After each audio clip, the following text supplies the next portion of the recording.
Ma'am, does anyone still drive this truck? Not anymore. It's just been sitting there. Then why hasn't it moved in over 10 years? Because the last time my life was still there. The city gave you 10 days, then they tow it and fine you $500. I know, but I'm not ready to lose it. Because the last time it moved my life was still there. That was the first thing she said to me as I stood in front of that old Ford F-100, her voice quiet but steady. Like those words had been sitting in her chest for years, waiting for someone to finally hear them. And before anything else, comment and tell me where you are watching from, because depending on where life is taken, this story might feel closer than you expect. She was 91 years old, standing just outside her garage with a slight tremble in her hands. Leaning on a worn wooden cane, her cardigan faded. Her posture bent, but her eyes still sharp. And when she looked at that truck, she did not see rust or dust or something broken. She saw a life that had once been full. She told me her husband bought that truck when they were young.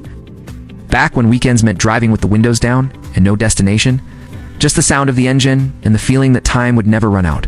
She said every Sunday they would take that same road out of town. Sometimes in silence, sometimes laughing about things that do not matter anymore. And when he passed away, the truck never moved again. Not because it could not, but because she could not bring herself to turn the key. Because she knew the moment it came back to life, she would have to face the fact that he would not be sitting beside her anymore. I stepped closer and saw how thick the dust had settled over the years. Leaves scattered across the hood like time itself had quietly stopped there, the tires slightly sunk into the ground. The interior filled with old things that had not been touched in over a decade. And then I noticed the city notice taped to the garage wall. 10 days to comply, or the vehicle would be towed and a $500 fine issued. I asked her if she had seen it and she nodded slowly, saying she had. But she just was not ready to lose it. Not yet. Because to everyone else it was just an old truck, but to her it was the last place she could still feel him. The last place where her life had not changed. And in that moment, I realized this was not about cleaning something dirty. It was about protecting something that still mattered. So I told her we would take care of it slowly and with respect. Not to erase what had been, but to bring it back into the light. As the water ran over the surface, the layers of dust began to fade, each pass revealing a piece that had been hidden, but never gone. And she stood there the whole time watching. Her eyes fixed on every movement like she was seeing years of her life return one moment at a time.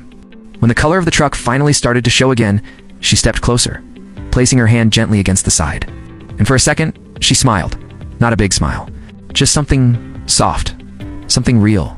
Like she had found a piece of herself she thought was gone. And I realized it did not need to be perfect.